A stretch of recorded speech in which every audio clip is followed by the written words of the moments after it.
The thunder cracked like a rifle shot over the Georgian lowlands. Inside the decaying manor of the Bellamy estate, a fire had erupted, not in the hearth, but in the drawing room, where the master's portrait had hung for nearly 40 years. Flames licked the canvas from within, as if ignited by something unseen. By morning, the painting was ash, and Ruth, the quiet housemaid, who had served the Bellamy family for 2 decades, was gone. No footprints. No note. No signs of struggle. Just a scorched floor and a single silver hairpin left behind. The local sheriff called it a disappearance. The townsfolk whispered something else, because Ruth had always been strange. She never aged.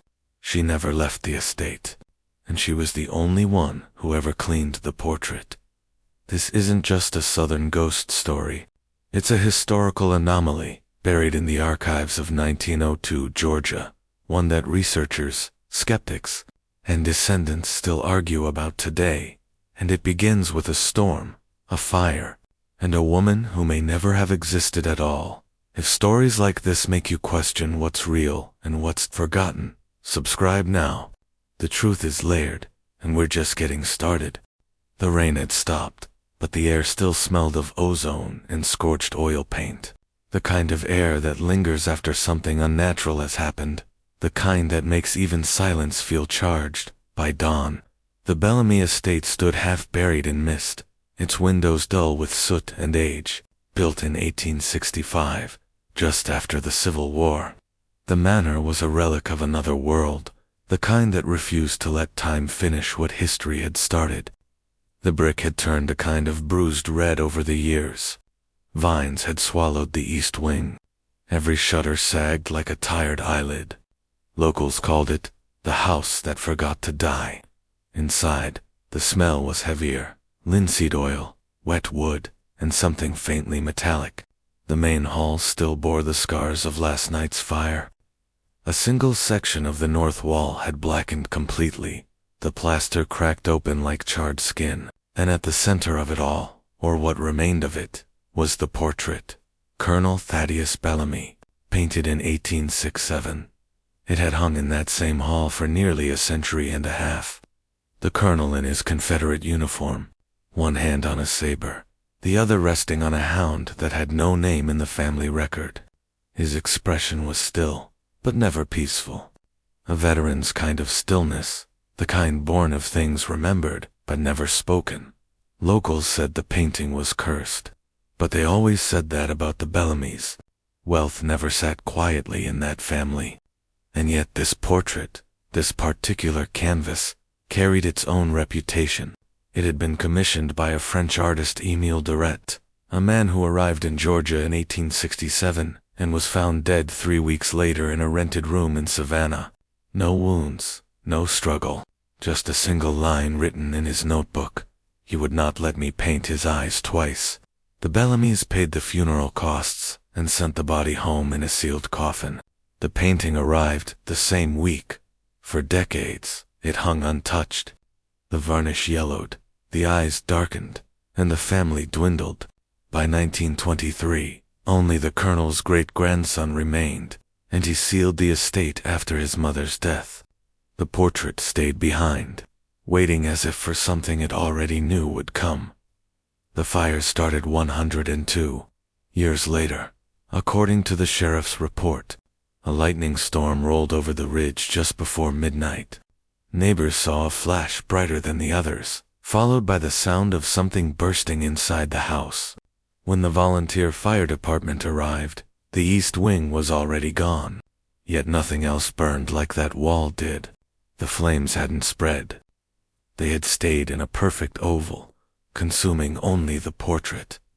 When they finally broke through the front doors, the air was thick enough to taste. The painting, or what was left of it, was burning from the inside out.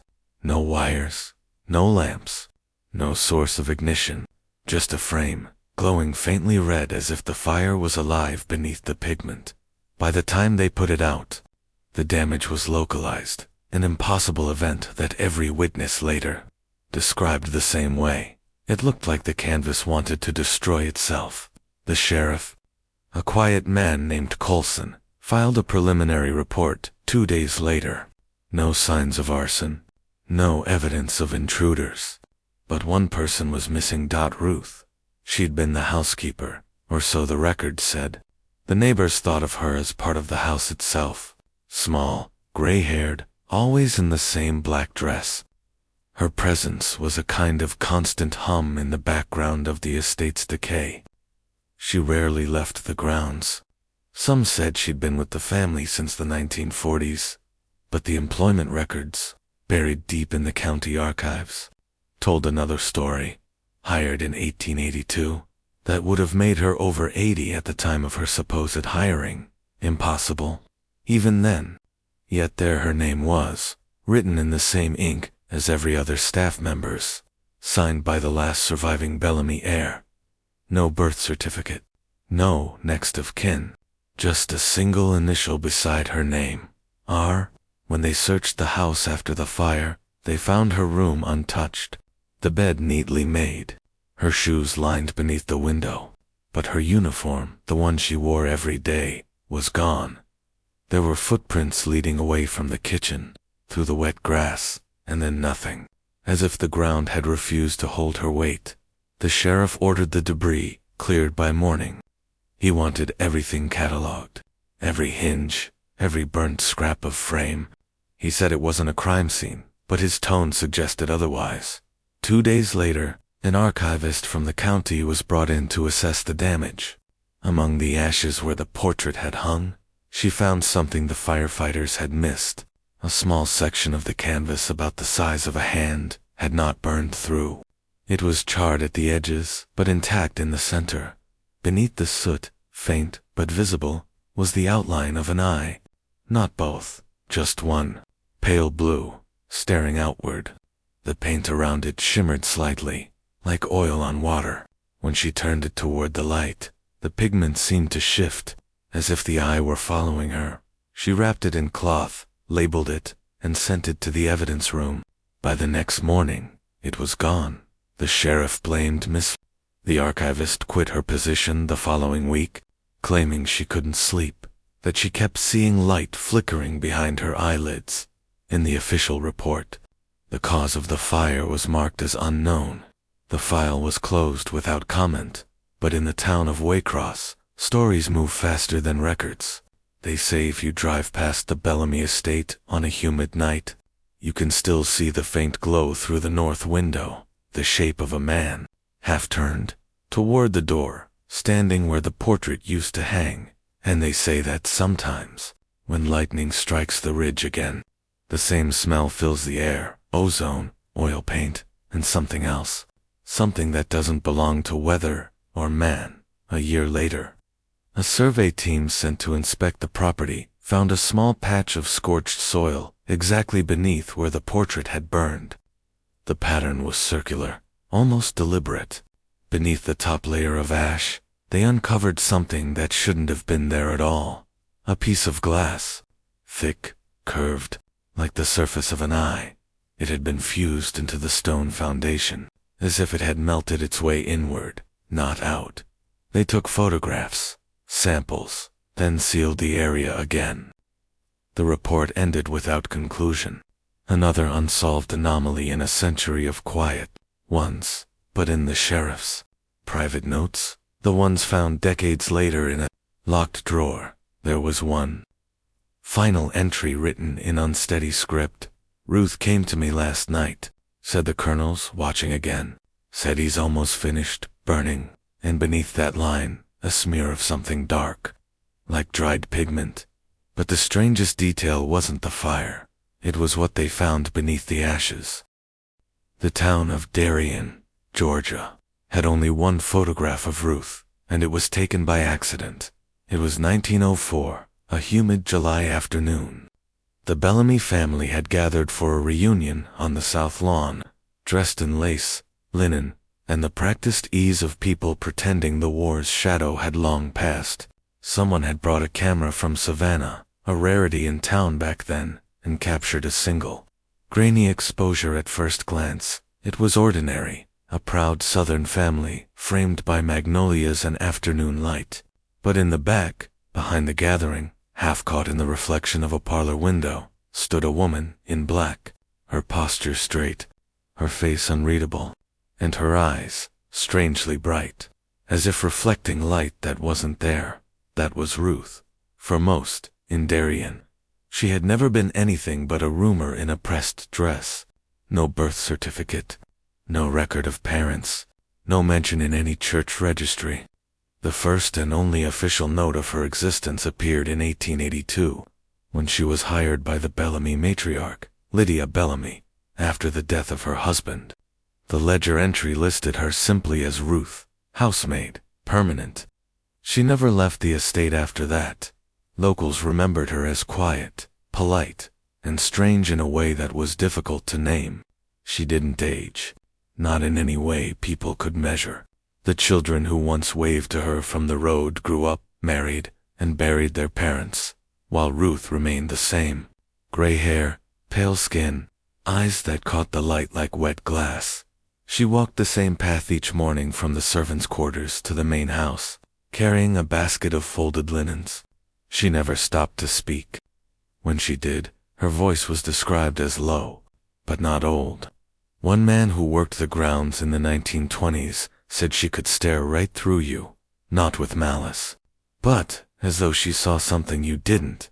After the Bellamys died out, Ruth kept the house herself. The shutters closed, the furniture covered, the family portraits dusted weekly.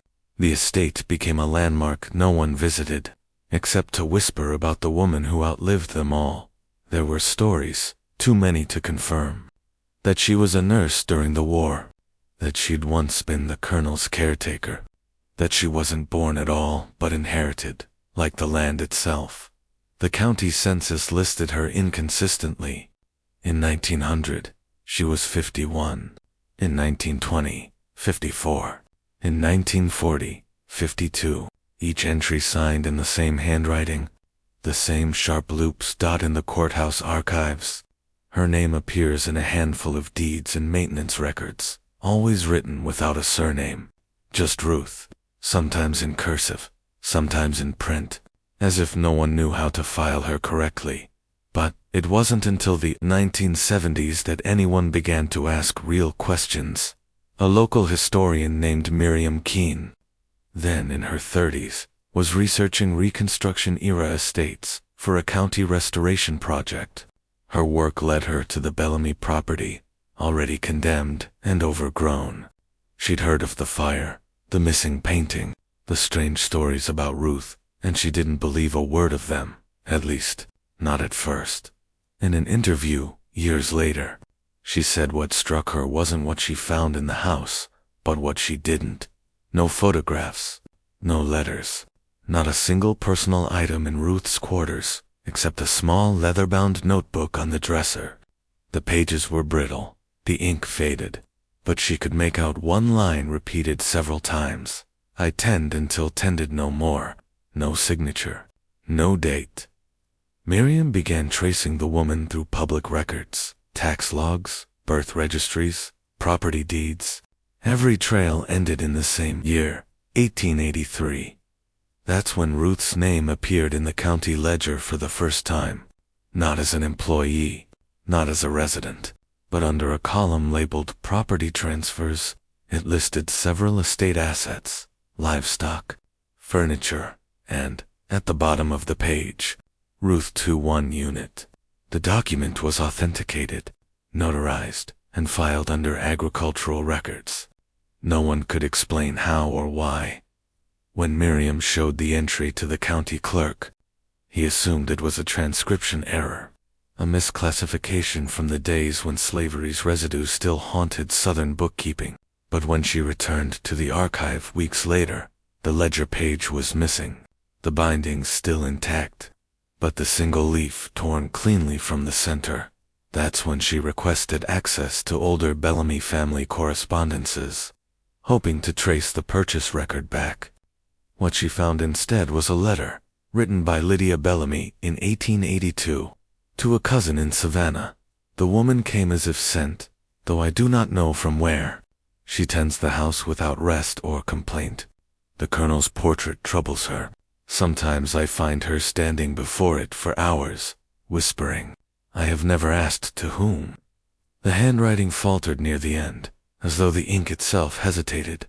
From that point on, Ruth's existence became a paradox, documented but untouchable. Every attempt to locate her past unraveled into fragments, mismatched dates, conflicting ages, signatures that looked almost identical across 100 years. Miriam grew obsessed. She visited the Bellamy grounds more than a dozen times, recording her notes by lantern light. She spoke to former residents, aging locals, anyone who had ever glimpsed Ruth.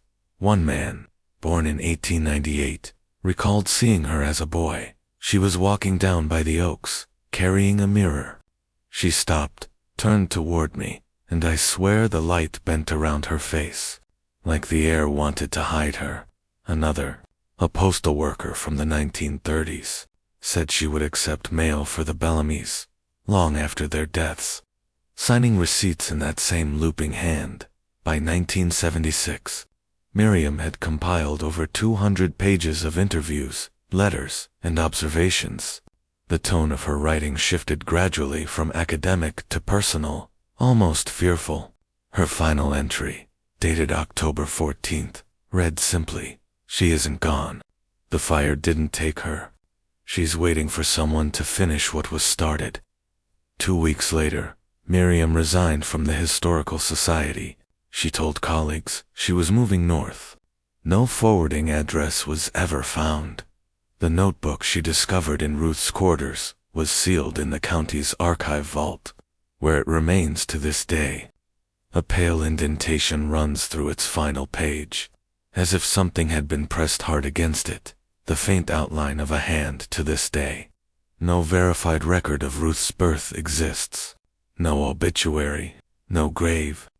The last official document that bears her name is that 1883 ledger, filed under property, and Miriam's discovery raised a question no one could answer. Why was Ruth listed as property, 19 years after slavery had ended? The ink was faded, but the word was unmistakable. Ruth, domestic asset, non-taxable. The entry sat near the bottom of an 1883 ledger from the Bellamy estate, a heavy leather-bound book that smelled of mildew and smoke, its pages brittle as moth wings. The handwriting was formal, neat, confident, the kind used by men who believed their words could outlast time. At first glance, it was routine, inventory, household accounts, livestock tallies. Then came the human names, cooks, gardeners, servants. Each listed with a wage and birth county, all except one. Ruth. No salary, no birthplace, no date of hire, just a category, domestic asset. And beside it, 2 letters in a faded, looping hand, T.B. It was a contradiction too large to ignore. By 1883, slavery had been outlawed for nearly 2 decades. The Bellamys were a declining Southern family, not planters. They lived in quiet, ruin, their wealth buried in ghosts and heirlooms. Yet here, in ink that refused to fade, they had written a woman's name as though she were furniture. Historians knew that some Southern families used coded language after the war, indentured, permanent, servant for life. Loopholes meant to preserve ownership under the guise of legality. But the phrasing here was different. Colder, administrative. Asset. That single word transformed Ruth from a person into an equation, something measured but not counted.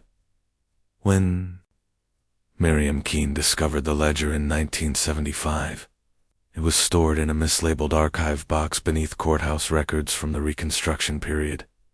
She was cataloging land grants when she opened it and saw the name. Later, she said, she didn't feel shocked, just as strange. Physical quiet, as though the room itself had paused to listen. She ran her fingers over the ink. It was slightly raised, fresh enough to catch the light, even after nearly a century. The column headings told their own story: wages, status, owner. Most servants had family names listed under owner only as a reference to their employer. But Ruth's space contained no surname, just the initials TB. Miriam flipped through the remaining pages. No one else carried those initials. It was as if Colonel Thaddeus Bellamy had signed ownership of a woman nearly 20 years after his death. The handwriting didn't match the colonel's known documents, letters, war orders, receipts. Yet it didn't belong to Lydia Bellamy either. The penmanship was masculine, deliberate, almost mechanical. A clerk's hand. Miriam took a rubbing of the page before closing the ledger. When she returned a week later to continue her research, she found something even stranger.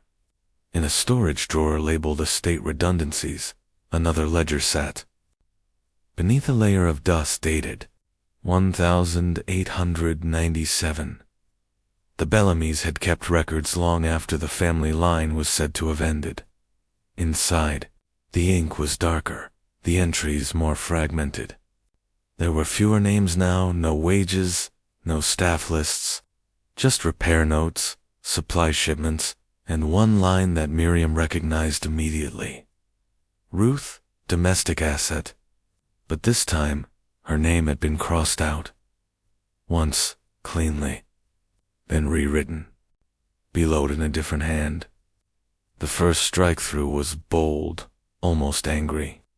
The second inscription smaller, uncertain, as if someone had tried to erase her, then thought better of it. Miriam compared the handwriting to the earlier ledger. The correction wasn't the same hand, and the initials beside the new entry were once again TBE, XCE, PT, by 1897. No one alive carried those initials. In the corner of the page, faint and almost lost to mildew, a phrase had been written in French: rendu à l'état d'origine, return to original state. Miriam took the ledger home that night. She read it by lamplight, making notes between the lines. The ink bled through, staining her fingers. She noticed something odd about the paper itself, a faint, oily sheen, as though the pages had been brushed with varnish. When she held them near the light, shapes appeared in the margins, half-formed sketches, circles, eyes, geometric figures, drawn faintly beneath the text, like someone had written over an earlier book. She began to suspect that the ledger wasn't just an account book. It was a cover, a document reused to conceal something else entirely. Among the fragments, she found a single note, undated, slipped between two pages. Subject retains likeness. No decay observed. Requires isolation during storms. No name. No signature. Just those words, pressed deep into the paper. The more Miriam read, the more the pattern emerged. Domestic asset wasn't a code for servitude, it was a designation, a classification, something that had been studied, measured, and maintained. A century earlier, experimental psychology had just begun to emerge in Europe and the American South. Wealthy families with influence funded private studies on behavior, trauma, and what they called memory persistence. Some of those experiments blurred the line between observation and cruelty. Others vanished without record, Miriam theorized. That Ruth wasn't simply employed by the Bellamys.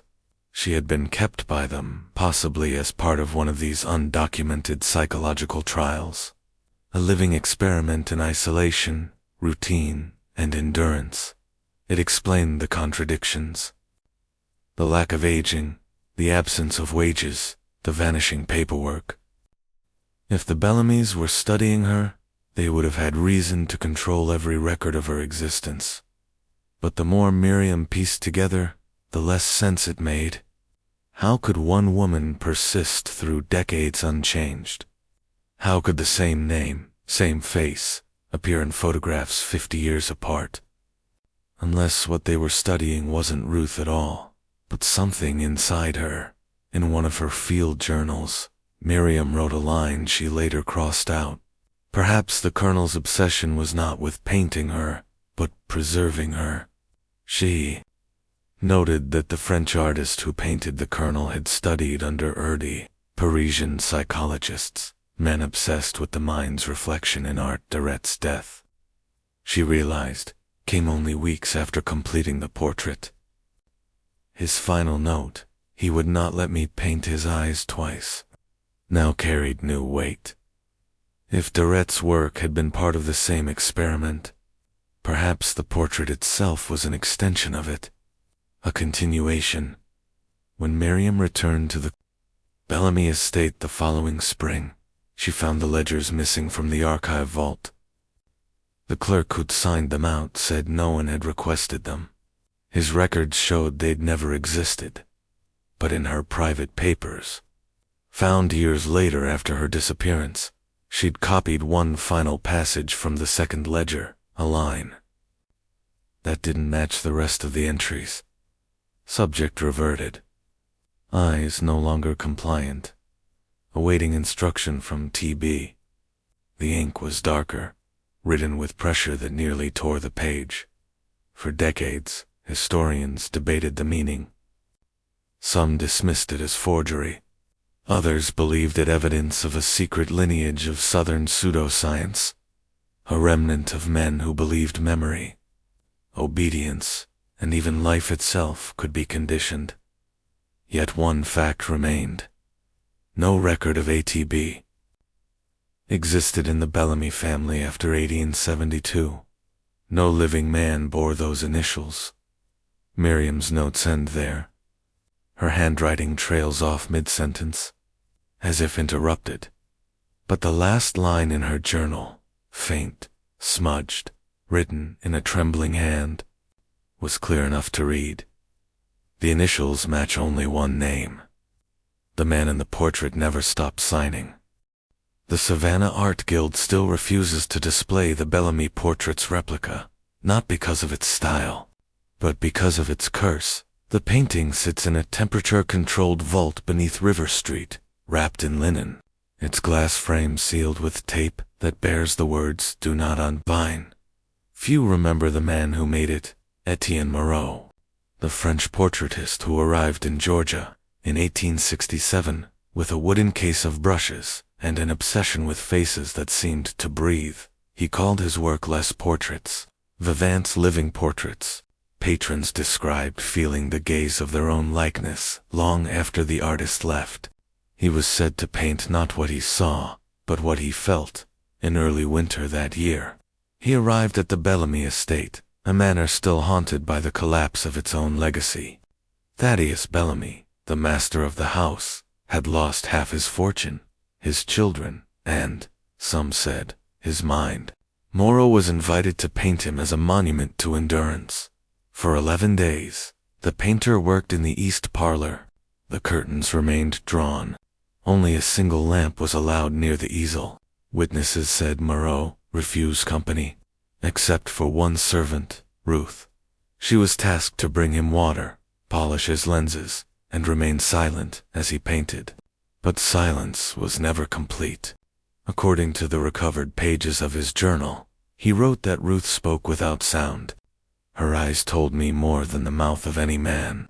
Each night, he would cover the canvas and whisper a phrase in French before leaving the room. The housekeeper claimed that by the 5th night, the portrait no longer resembled Bellamy at all. It was as if the paint itself began remembering someone else.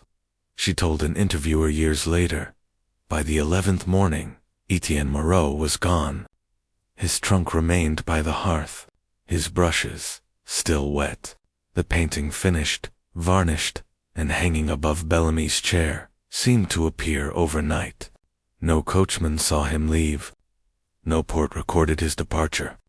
The painter had vanished, as if swallowed by the marsh. In 1905, a journal surfaced inside a Charleston estate sale, bound in cracked leather and water-stained. It was confirmed to be Moreau's by the handwriting and signature on its last page.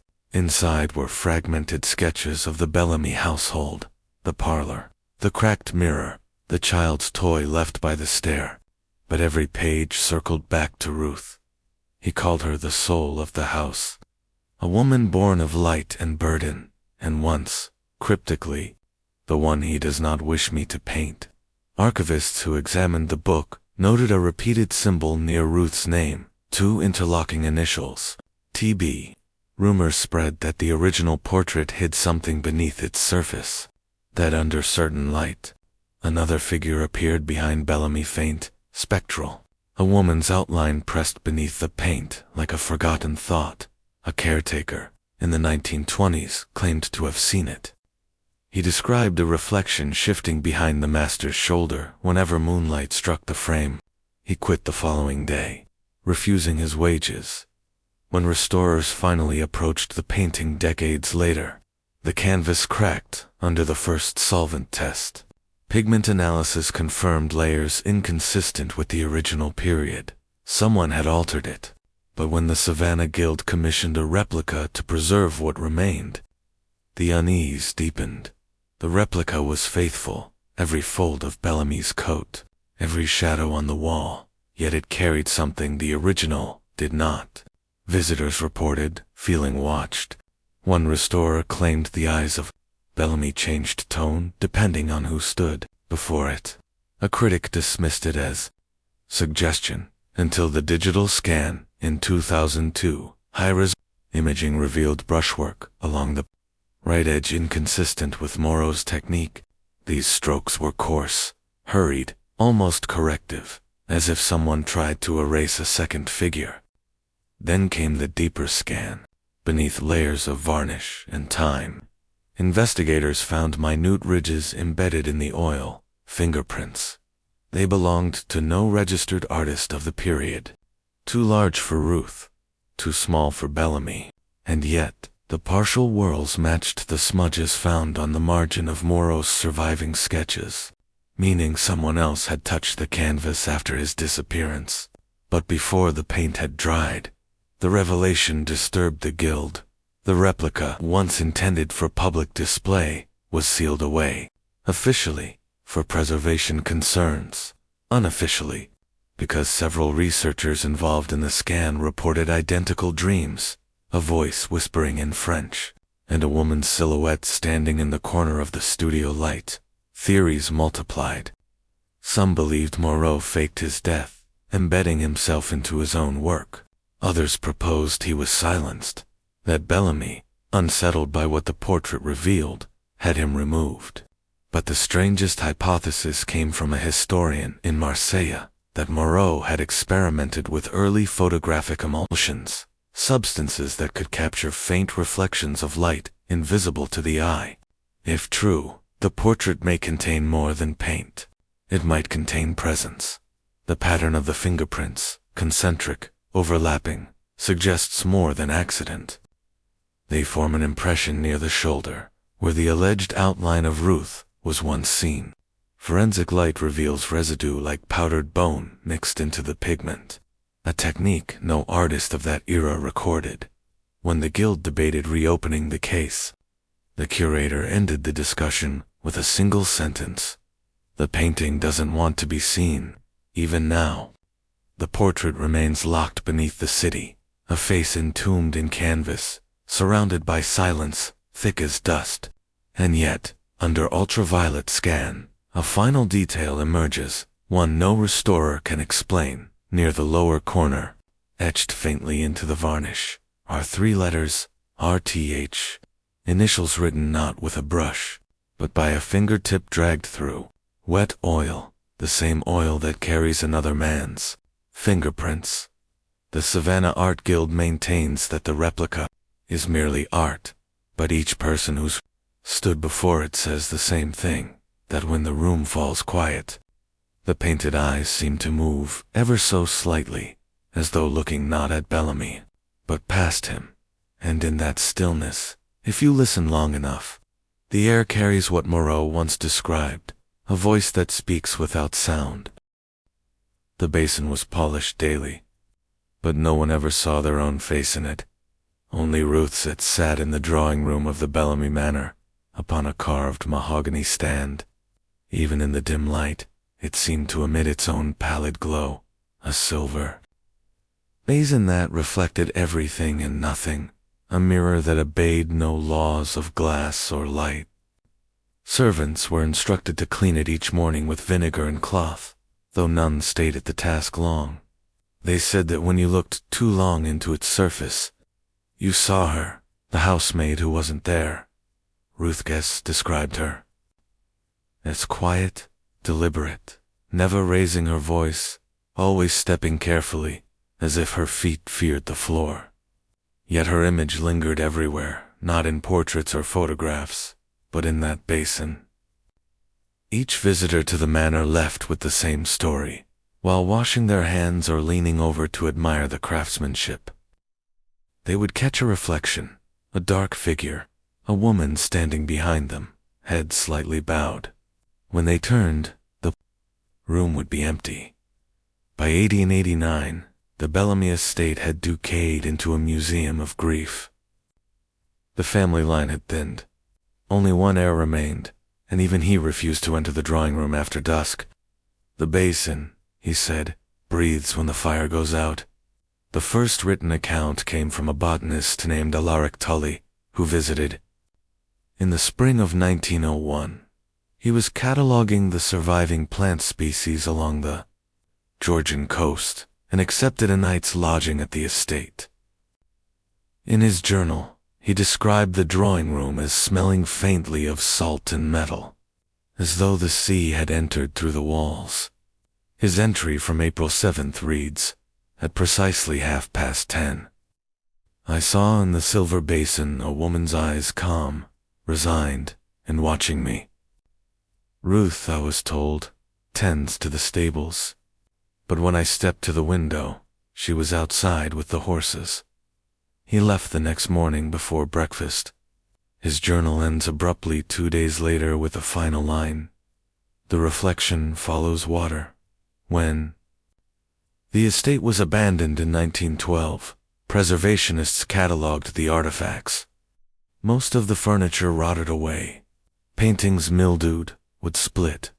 Only the basin remained untarnished, its surface as clear as a frozen pond. No oxidation, no patina.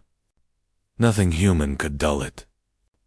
Experts dismissed it as unusually pure silver alloy, though its exact composition defied the records of 19th century metallurgy. In 1998, a research team from Emory University requested to analyze the artifact, now held in storage, under magnification. They found something unexpected: trace amounts of mercury and silver nitrate embedded in the inner rim, both chemicals, once used in early photographic development. The mixture was unstable, dangerous even, yet somehow fused to the basin's core. One researcher proposed that it wasn't a vessel for washing, but a failed experiment in image capture, an attempt to preserve a reflection permanently. Historical correspondences from the Bellamy archive support this theory. In one letter, Thaddeus Bellamy wrote to an associate in New Orleans, "The Frenchman believes her likeness can be held by light. He claims the metal remembers her better than the mind." The Frenchman, historians now assume, was Etienne Moreau, the same painter who vanished 30 years earlier after completing Bellamy's portrait. If the connection is real, then the basin may have been part of a larger obsession to trap Ruth's image not on canvas, but in the physical world itself. To take what could not be possessed and fix it forever in reflection. Technicians who handled the basin during testing described strange phenomena. Camera lenses fogged without cause. Digital sensors produced double exposures. One analyst noted that her own reflection appeared to blink when she stood perfectly still. Afterward, she refused to enter the lab again. The basin was transferred to the Atlanta Historical Museum in 2001. for public exhibition. For the first week, the display drew crowds, a relic of Southern craft, mysterious yet harmless. But the security footage tells a different story. Guards reported motion sensors activating at 3:14 a.m. almost nightly. Surveillance videos showed subtle distortions, a ripple across the glass, a shift in the silver as if something beneath it were breathing. One clip shows a woman's outline emerging faintly in the reflection of a nearby display case. Though no visitor was present, analysts called it a compression artifact. Others weren't convinced. Then the reflections changed. Visitors began describing seeing not Ruth, but themselves, older, paler, eyes hollowed, as if the basin reflected what would be, not what was. A curator recalled an elderly man collapsing. Before it, whispering, "She's behind me." He was alone. The museum covered the exhibit within weeks. Officially, the closure was due to humidity control failure. Unofficially, internal memos reveal increasing concern among staff. One read, "It's as if the basin chooses who it reflects." The artifact was sealed and placed in a restricted vault. When reopened in 2013 for documentation, technicians noted the inner surface had subtly warped, no longer concave, but slightly convex, like an eye turned outward. The silver's chemical balance had shifted again, increasing the traces of silver nitrate, a compound sensitive to light, capable of recording faint images in total darkness. Somewhere between its creation and its containment, the basin had begun developing something, a permanent reflection. Microscopic scans revealed faint imprints along the edge, not fingerprints this time, but patterns resembling human veins, branching outward from the center like frost. At the core, beneath the first layer of metal, rested a faint discoloration, a shadow in the precise shape of a face. The features too soft to identify, yet the outline unmistakable. Female. Head slightly bowed. What unnerved the team most wasn't what they found inside the metal, but what they didn't. No tool marks, no sign of engraving or external tampering. The image seemed born from within, as if the basin itself had absorbed light over decades and decided to remember her. Theories diverged. Some argued it was a quirk of oxidation. Others, a deliberate photographic experiment using mercury vapor, the same principle that early daguerreotypes employed. But one physicist offered a simpler, stranger possibility. "It's not reflecting light," he said. "It's emitting memory." When questioned about the phenomenon, the museum's director avoided the press, but his assistant recalled his final instruction before resigning. "Don't let it face anyone. Cover it with cloth. Always." To this day, the basin remains sealed, marked as archival hazard. Yet every so often, maintenance staff report faint sounds from the vault, not mechanical, but organic. A slow rhythm, like breath against glass, in low light, when someone passes too close to the storage door. They say they glimpse a shimmer, a curved reflection where there should be none. And if you look closely enough, if the air stands still, you can almost make out the faintest outline of a woman not standing behind you, but inside the silver, watching. The basin was polished daily, but perhaps it was never meant to shine. Perhaps it was meant to remember. 3 generations of Bellamys have tried to trace their lineage, but one branch always ends with Ruth's. In every family chart, every genealogy attempt, her name appears like a break in the line, a dead end that refuses to stay dead. To some, she was a servant who never left the estate. To others, a distant aunt who didn't die properly. Her name passes through whispers, not records by the early 2000s. The Bellamy descendants scattered across Georgia, the Carolinas, in Louisiana began submitting DNA samples to ancestry databases. They expected plantation ties, maybe European heritage. What they found instead would fracture the family's sense of history. In 2005, the Coastal Heritage Project began an official genetic study on postbellum Southern families. Among the samples was a hair fragment labeled R. Bellamy, c. 1880, collected from a locket preserved in the estate archives. The sample was confirmed authentic by its age markers, hair structure, keratin decay, and dust residue consistent with 19th century composition when tested. It should have yielded degraded DNA, yet it didn't. The strands were unnaturally intact. Under microscopy, the follicles showed no mitochondrial breakdown, no brittleness. The root sheath glistened as if freshly cut. Impossible, one technician noted. It's as if it was preserved last week. The lab cross-matched the hair with the living Bellamy bloodline. Out of 21 participants, one match surfaced to 98% mitochondrial similarity.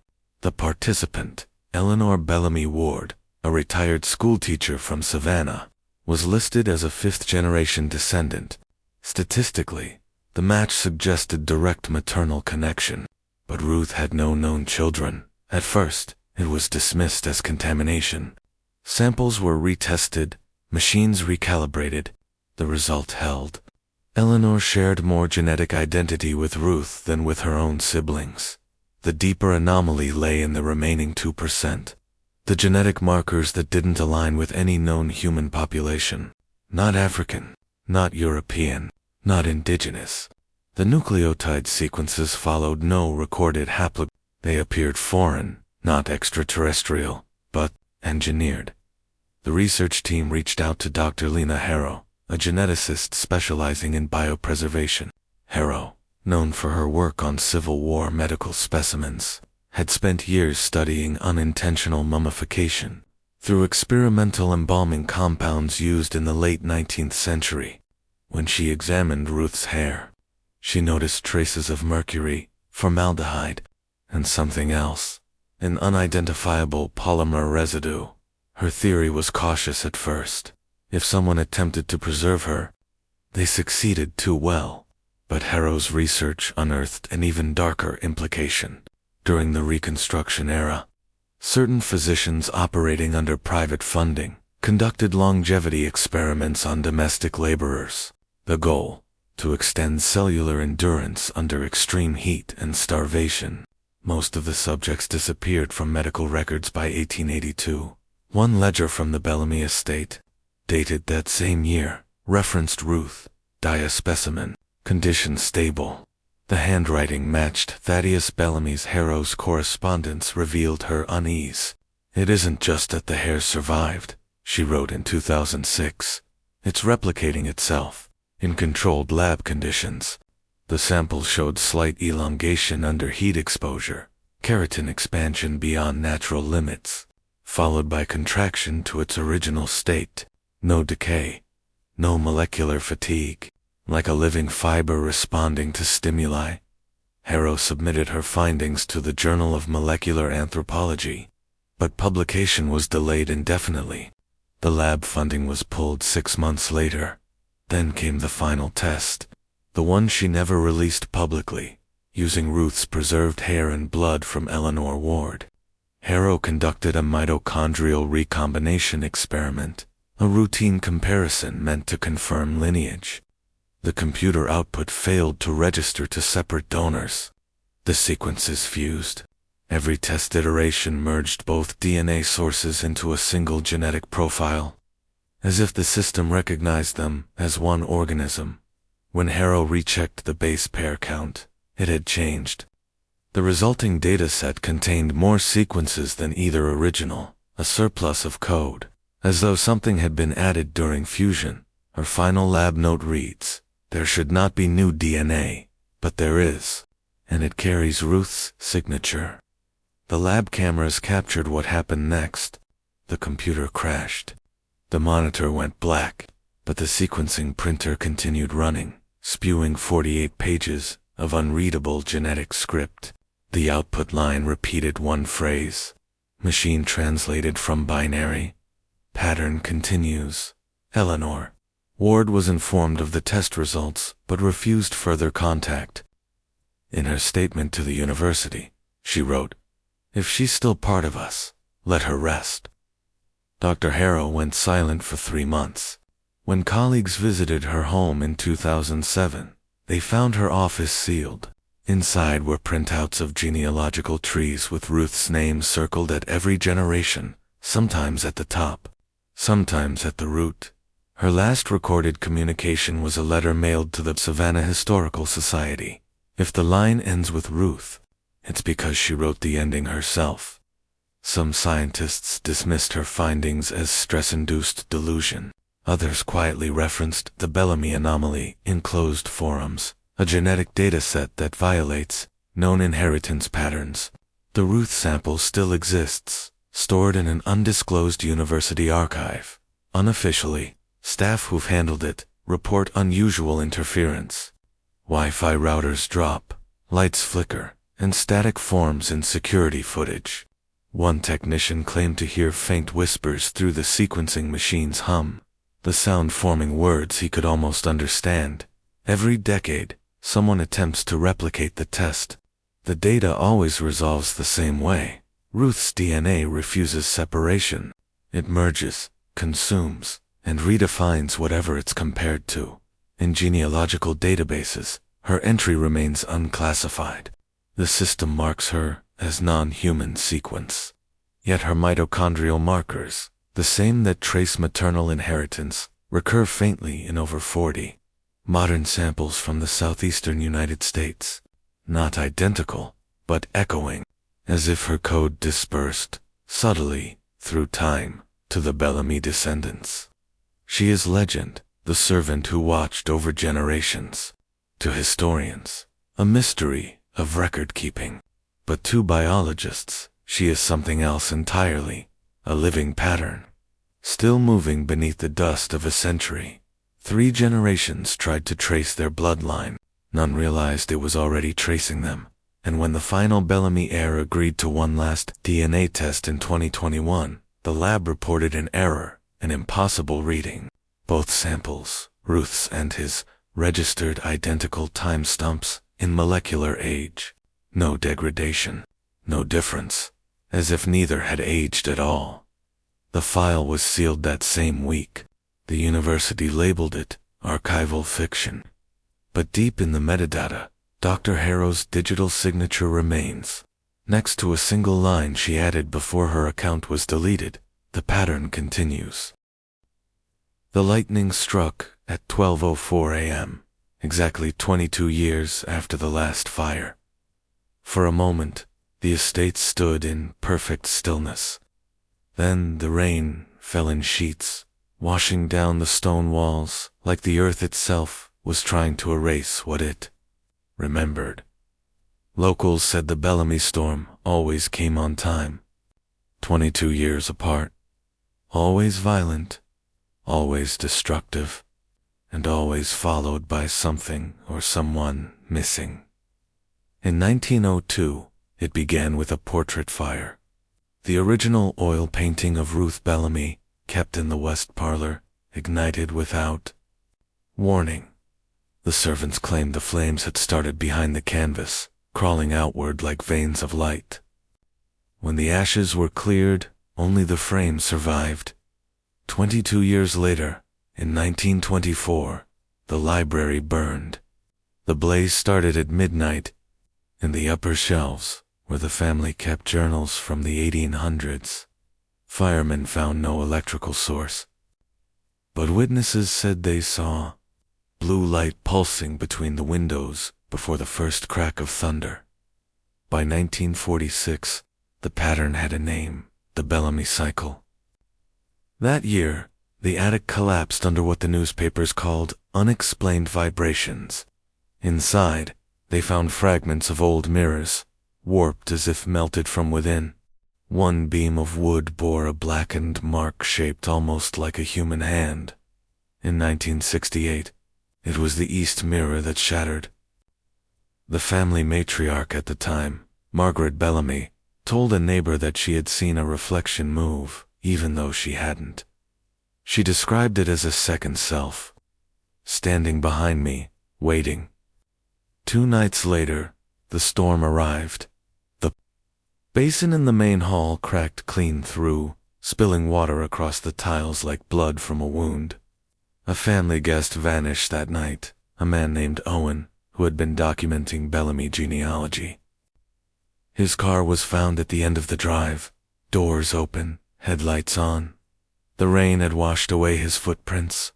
5 storms, each 22 years apart, each one leaving a scar. When meteorologist Grant Weller began his analysis in 2006, he expected coincidence. He plotted satellite data from NOAA archives, comparing pressure systems across the southeastern United States. But something didn't fit. Every storm had originated directly above the coordinates of the Bellamy estate, not over the coast. Not from shifting weather fronts, but precisely from the same atmospheric cell, he wrote. It's as if the storm grows from the house itself. Weller's findings reached Dr. Lena Haro, the same geneticist who had studied Ruth's DNA. She believed the pattern wasn't natural, that the storms might be sympathetic events, triggered by fluctuations, tied to Ruth's preserved remains. In a private recording, she said, if Ruth was preserved, not biologically dead, but molecularly suspended, she may still exert influence on physical conditions, like a magnet under cloth, distorting the field above it. Her theory bordered on heresy, even within her field. Yet every test reinforced the connection.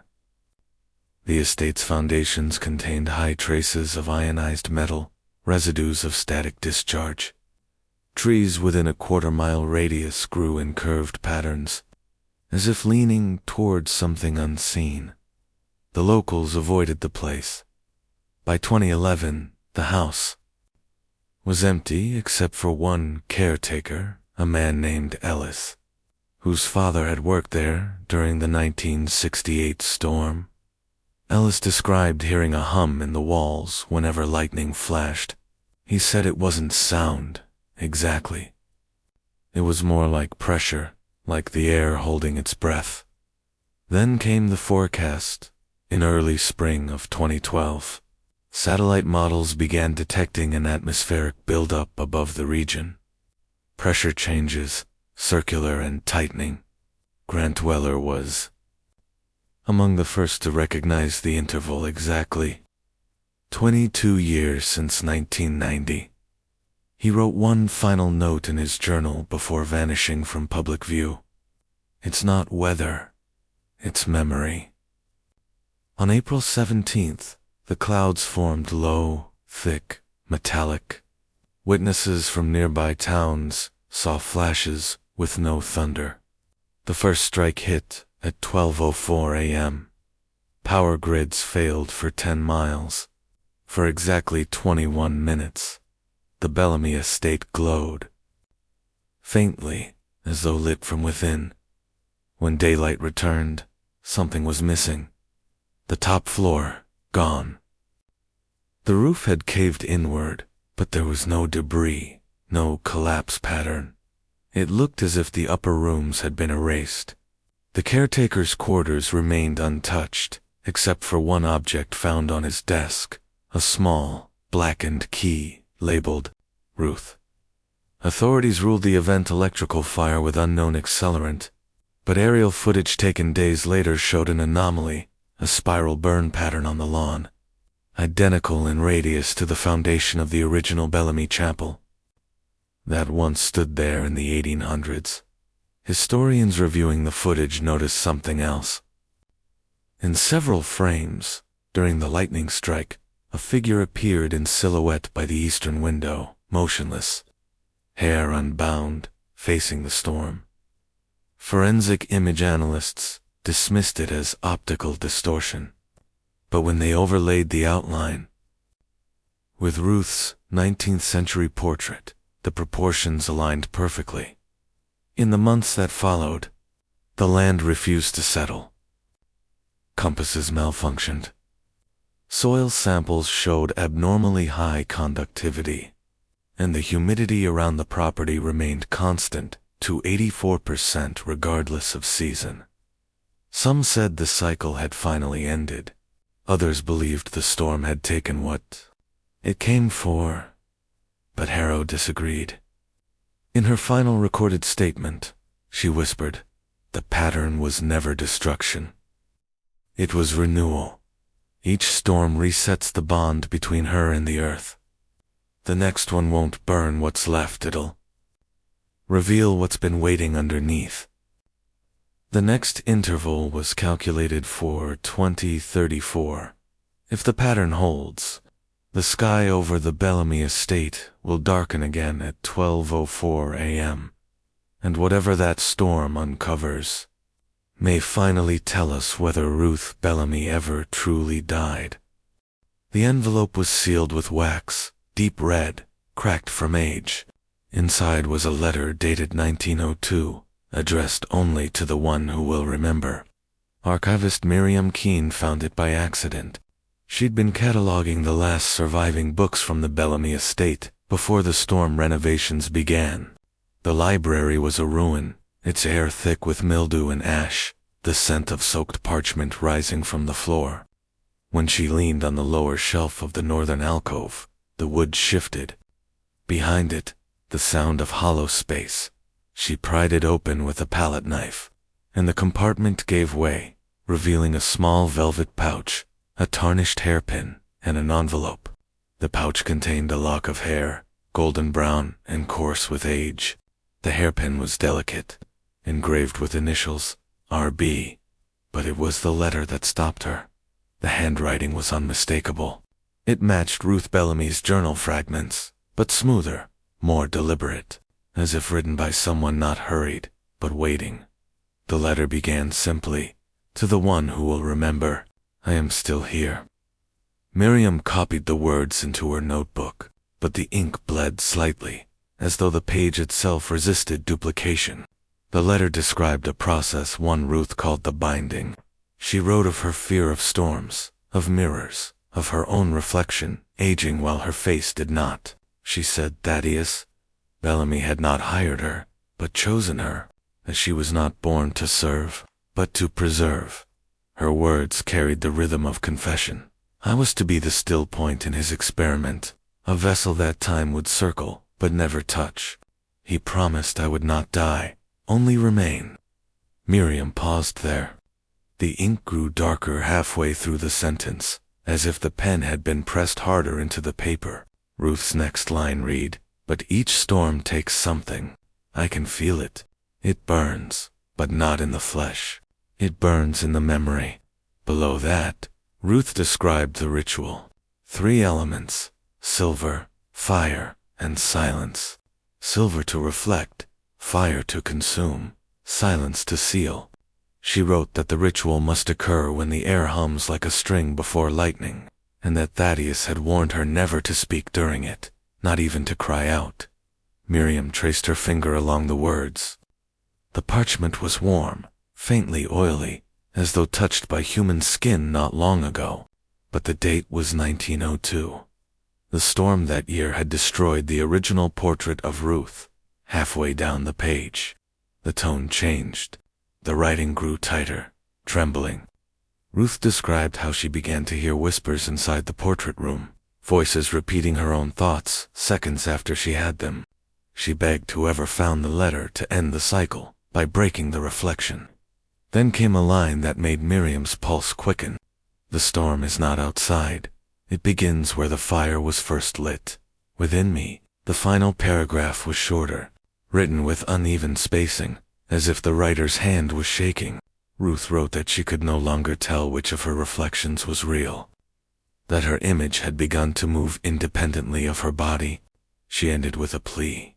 "If you see me again, do not look twice. The second glance is what binds. Beneath that, a blank space." Then, faintly visible only under angled light, a final line etched into the paper not in ink, but in heat. Letters scorched into the fibers. The silence must be broken. Miriam read the letter twice, then a third time. Her recorder caught the steady creak of the house settling above her, the faint hiss of rain against cracked glass. She noticed something strange. The lock of hair in the pouch had begun to fray at the edges, as if unraveling. She placed it under a microscope. The strands weren't decomposing. They were splitting, fracturing in patterns that mirrored lightning bolts. Each filament seemed to hum faintly when touched by static. By morning, the humidity in the room had risen dramatically. The temperature held steady at 22 degrees Celsius, the same reading recorded during the last Bellamy storm. Miriam documented every detail, but by the second night she stopped sleeping. She began hearing faint clicks, like fingernails tapping glass, coming from inside the shelves. On the fourth day, she played back her recordings. Between her notes, there was a sound she hadn't heard before. Breathing, slow, rhythmic, not hers. Her last log entry was dated 3 days later. It read, "If the letter is true, the binding was never broken. The storms are her pulse. Every 22 years, it beats again." When restoration crews arrived weeks later, Miriam was gone. Her camera remained, still recording. The lens pointed at the desk, capturing only the wax seal, melted now into a dark circle. In the final seconds of the footage, the candle flame bends sharply sideways, though no wind moves in the room, and in the reflection of the cabinet glass behind the desk, a faint figure appears, unmoving, watching. Some say the letter was destroyed in transit to the university archive. Others claim it was never found at all, that it disintegrated when touched by light. But one archivist's private note, preserved in the digital record, remains. It quotes the last words of the letter. "The silence must be broken." Then, below it, a new line typed by someone else, time-stamped at 12:04 a.m. "It already has been."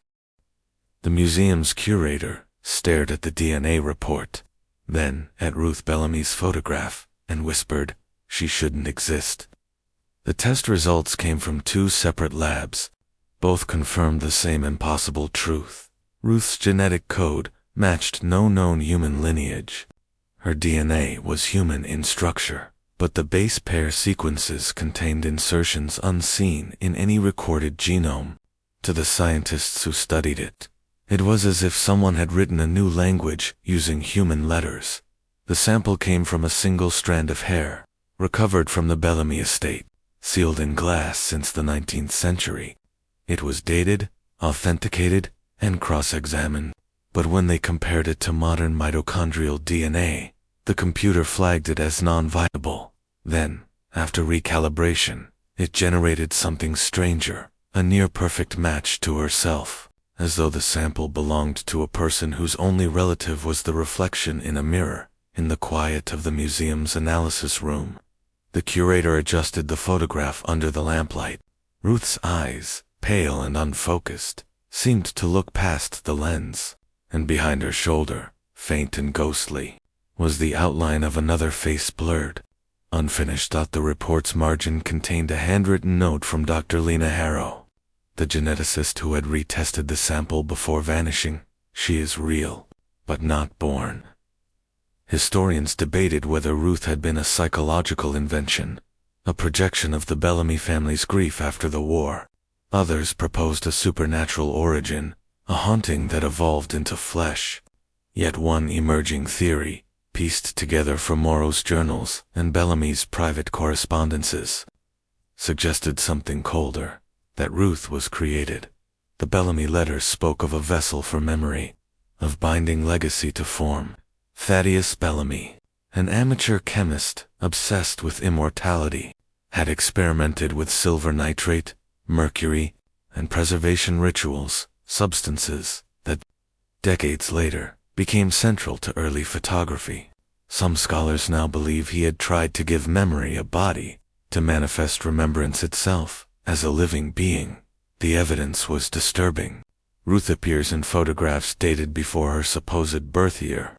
Her likeness is visible in wet plate exposures taken a decade apart, the same posture, the same shadow angle, the same light on her cheek. Every attempt to digitally stabilize the images results in flicker, as though her face resists alignment with time.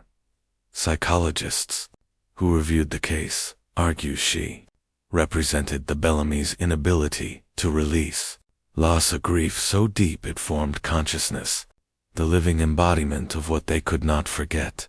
But the geneticists disagreed. Their findings implied she wasn't symbolic at all. She was biological, but incomplete. A construct with human DNA arranged to hold memory, not reproduce it. A pattern meant to sustain presence, without origin. Dr. Harrow's notes, found months after her disappearance, described Ruth as a preserved echo, a self-sustaining imprint powered by the act of observation. She exists, Harrow wrote, because we keep looking at her. That phrase haunted the curator. He replayed surveillance footage from the museum's archive, each night, after hours. The security feed showed faint distortions, near Ruth's portrait replica, a shimmer in the glass that didn't match the room's light sources. He marked the time code, 12:04 a.m., the exact minute every major Bellamy storm began, in one frame. For a single instant, her reflection blinked. Experts were called in again. They found no tampering, no trick of projection. The portrait's oil pigments contained microscopic traces of carbon consistent with human tissue. The silver basin, displayed nearby, registered residual static charge during those same minutes, as if reacting to atmospheric change. One historian, reviewing the timeline, made a chilling observation. The intervals between events, the fires, the cracks, the collapses, all corresponded not only to storms, but to the years when Ruth's image was publicly exhibited. Her appearances, it seemed, demanded renewal. Each display summoned a pattern, each disappearance silenced it, and yet the question remained, what was Ruth? Some saw her as punishment, the cost of trying to trap life in permanence. Others saw her as proof that memory itself can shape the physical world. Her final mention in public record appears in a 2012 meteorological report. That year, the Bellamy estate, long abandoned, was struck by lightning once more. The replica portrait, housed temporarily for conservation, was destroyed. Witnesses claimed the fire behaved unnaturally, confined to a perfect circle, burning inward, consuming the canvas without spreading to the frame. The curator who handled the DNA report was on site that night. His last entry in the recovery log read, "Her eyes opened in the flame." No remains of the replica were found, only fragments of the varnish, fused into glass-like residue. Under magnification, they revealed a repeating pattern, not of brushstrokes, but of fingerprints. Dozens of them, layered like waves. When catalogued, the heat-distorted shape of the residue formed a faint, human silhouette. Some believe the final fire released her, the completion of a century-long experiment. Others believe it erased the evidence. But those who have studied the footage frame by frame say that for 3 seconds, as the portrait burned, Ruth's face appeared not as paint, but as flame alive, forming, dissolving, and watching. The Bellamy estate remains sealed. The surrounding trees still bear scorch marks from the lightning strike, though no other structure nearby was touched. The soil there conducts electricity for days after every rainfall. In the museum's private collection, a single photograph remains. The curator refused to destroy it. In it, Ruth stands by a window, her face half in shadow. At first glance, it looks like a typical 19th century portrait, but on closer inspection, her pupils contain reflection, not of the photographer, but of the viewer. Every attempt to scan or replicate the image fails beyond a certain resolution. The pixels distort, forming lines of light, thin, vertical, like the first drop of rain before a storm. What does it mean to exist if history forgets you, but refuses to let you go? Maybe Ruth was never born. Maybe she was only remembered into being a living memory that refused to fade, even when the world around her turned to ash. And perhaps that's the real curse of the Bellamy estate. not fire, or storms, or echoes in glass, but the truth that memory, once made flesh, cannot die. The last record from the curator's log reads only 6 words. No signature. No date. The reflection is looking back now,